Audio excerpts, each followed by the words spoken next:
Welcome to Pocket Fiction by Steve Cook.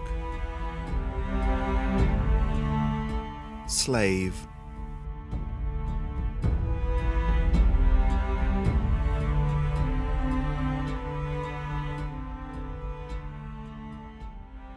I opened my eyes with a gasp.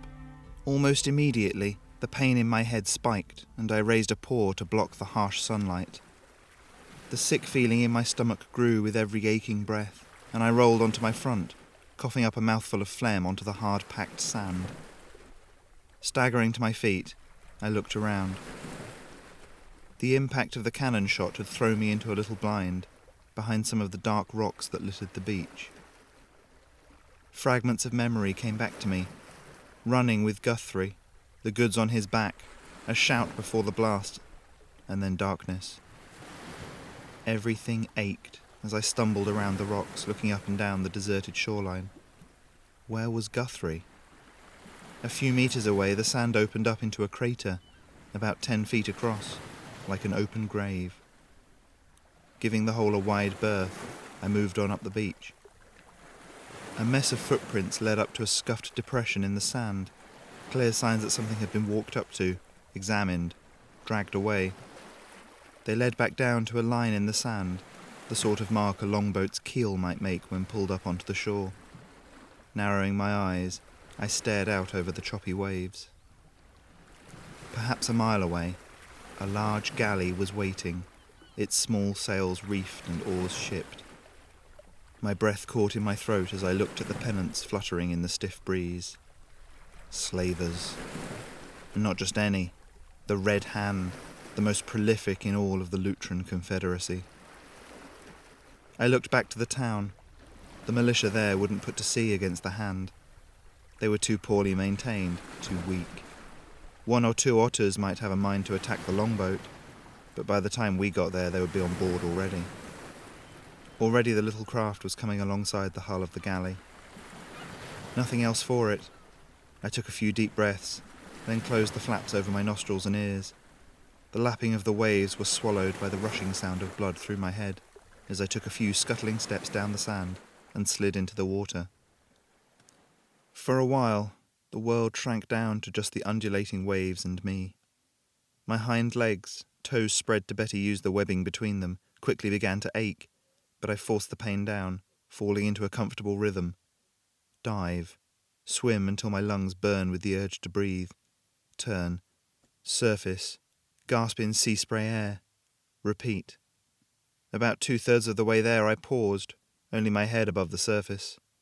The longboat was being winched up onto the galley, everyone already aboard, and I watched the oars for any sign that they were being readied. Another breath, and back down. Below the surface, all was quiet.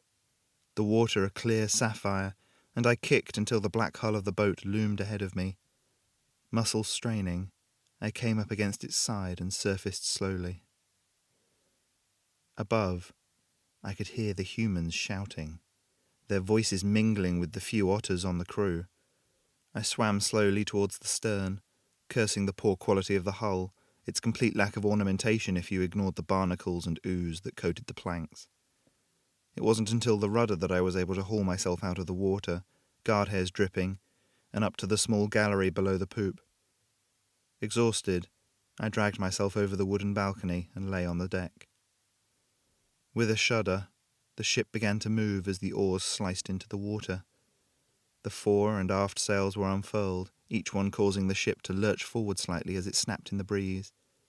Raising my head, I looked around, whiskers forward. There were 2 ways off the gallery, 1 to each side, and a wall of thick glass panes looked into what seemed to be the captain's cabin.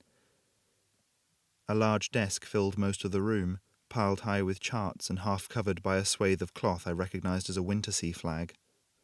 A bed lay to one side, littered with empty bottles that rolled as the galley rode the waves. "Guthry Dawn in the flesh, for now." My heart lurched as I recognized the voice of Captain Gisk coming down from above me, and I tore my attention away from the window.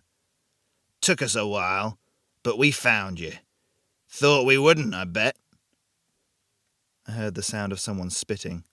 and the thump of a fist hitting flesh, and then someone wearing boots striding around the deck. "Soil my boat with your spittle, would you?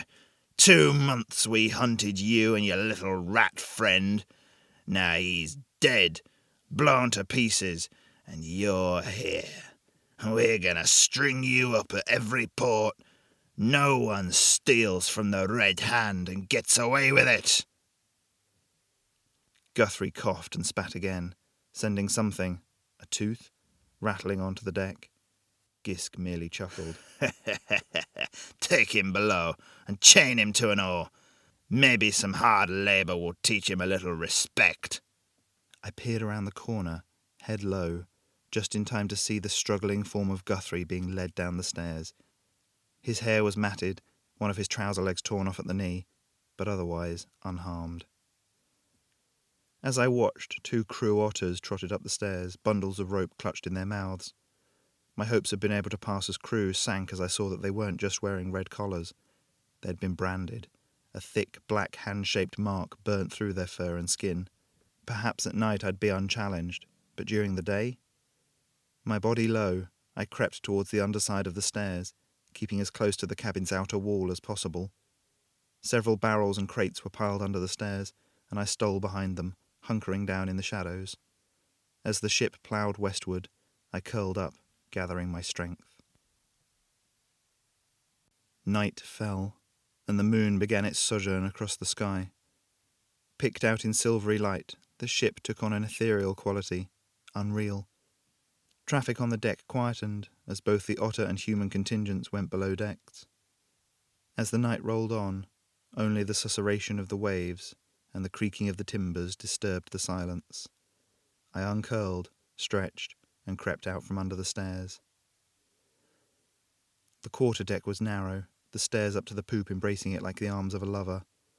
The door to the captain's cabin was the only distinguishing feature, and giving it a wide berth I trotted down to the main deck. The wind blew down off the poop deck, bringing only fresh air. No one stood at the wheel. A single man was slumped against the main mast, a bottle gripped loosely in his hand, staring glumly out across the dark waters. In 4 quick steps I was behind him, one clawed paw reaching up to smother his mouth and nose. The rancid stench of his body cloyed in my nostrils, but I held him to me until his chest stopped heaving, his body stopped convulsing. Gently, I laid him down on the deck. The door leading below decks opened with a creak that made my fur puff, but no answering call came from within. I crept into the darker interior, my eyes slowly adjusting to the dim lantern light. 2 decks down, I found the slaves. Chained to oars, 3 to a bench, it was impossible to tell where any of them hailed from. All were wearing a simple loincloth, their hair grown into long straggles and beards hung from skin turned to leather by wind and work. They slumped over the oars, asleep as I padded slowly down the centre. I found Guthrie at the back. His mouth was a mass of blood, and his eyes were swollen almost shut. But when I laid my paw on his thigh, they fluttered open. "Tark," he whispered. "What the hell are you doing here?" I lifted a claw to my mouth, wishing for just a moment that I could speak as the humans did. His chains were sturdy, his feet attached to a loop of metal on the floor and his hands to the oar. Something was wrong with his legs, but I couldn't place it.